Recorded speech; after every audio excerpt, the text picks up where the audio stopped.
Hi వీక్షకులు, మన YouTube ఛానల్కు స్వాగతం. ఓం క్రిసిపీ రెసిపీస్. ఈరోజు ఐటమ్ పునుగులు.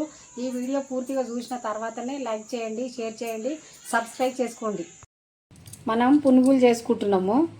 అర్ధ కిలో బియ్యం తీసుకున్న, పావు కిలో మినప్పప్పు, ఈ 5-6 గంటలు నానబెట్టి కడుక్కొని ఉంపేసుకున్న నీళ్ళు. ఇప్పుడు మిక్సీ పట్టుకొని ఇంట్లో కావలసిన పదార్థాలు చూపిస్తా.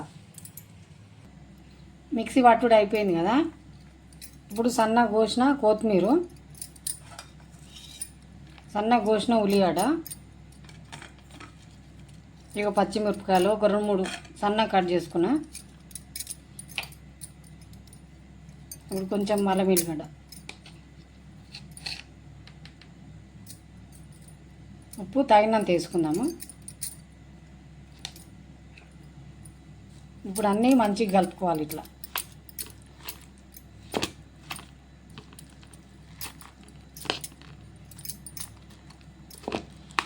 అన్నీ కలగలిసేటట్టు కలుపుకోవాలి.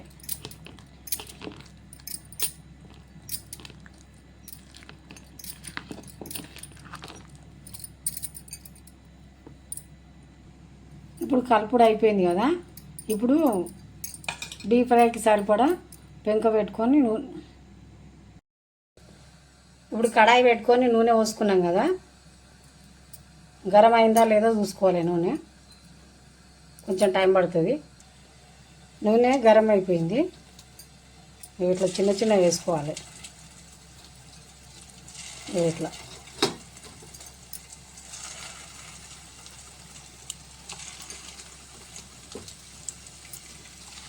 చిన్న చిన్నగా ఇట్లనే వేసుకోవాలి.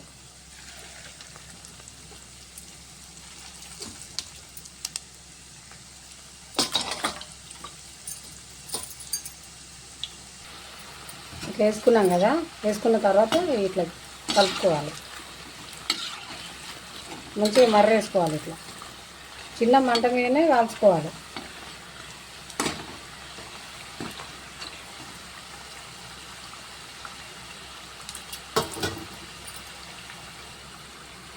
ఇప్పుడు కాలినాయి కదా, తీసుకుందాం, తీసేద్దాం మొత్తం.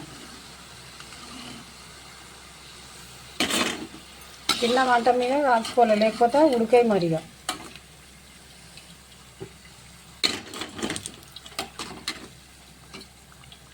దీని తర్వాత మళ్ళీ వేసుకోవాలి. ఇట్లనే తడి చేతితోటి తడి పెట్టుకొని వేసుకోవాలి, లేకపోతే జారే మరి. ఇట్లా ఒకదాని తర్వాత ఒకటి వేసుకుంటూనే ఉండాలి.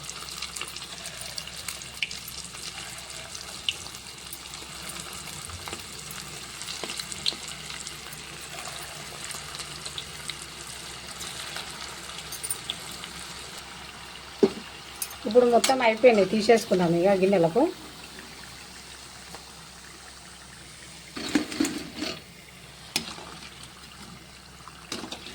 తీసేసుకొని పొయ్యి బంద్ చేసుకొని ఇళ్ళకు టమాటా తొక్కు వేసుకున్నాము, చట్నీ.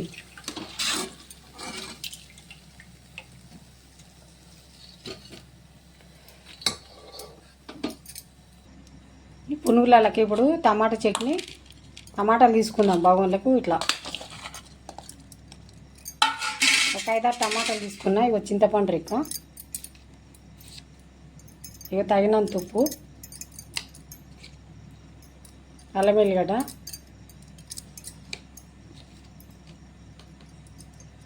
పసుపు, ఒక 2-3 పచ్చిమిరపకాయలు ఇట్లా దించేసుకొని నూనె పోసుకుందాం. కొద్దిగంత నూనె. ఇవి ఉడకబెట్టుకోవాలి. బాగా ఉడకబెట్టుకొని మిక్సీ పట్టుకుందాం. ఇక ఇట్లా పొయ్యి మీద పెట్టుకొని అన్నీ కలిపి వేసుకున్నాం కదా, మూత పెట్టుకోవాలి. పొయ్యి మీద పెట్టుకొని మూత పెట్టుకొని అవి బాగా ఉడకనియాలి. ఆవిరి మీదనే ఉడకనియాలి. ఇప్పుడు మూత తీసుకొని చూద్దాము. మంచిగా ఉడికిపోయింది. కలుపుకొని దించేసుకొని మిక్సీ పట్టుకున్నాం. ఇక అయిపోయినట్టు. ఇది మెత్తగా మంచిగా ఉడికిపోయింది. గరం గరం పునుగులు టమాటా తొక్కు రెడీ అయిపోయింది. ఇంట్లో అద్దుకొని తినుడే ఆలస్యం. ఇట్లా అద్దుకొని తినాలి.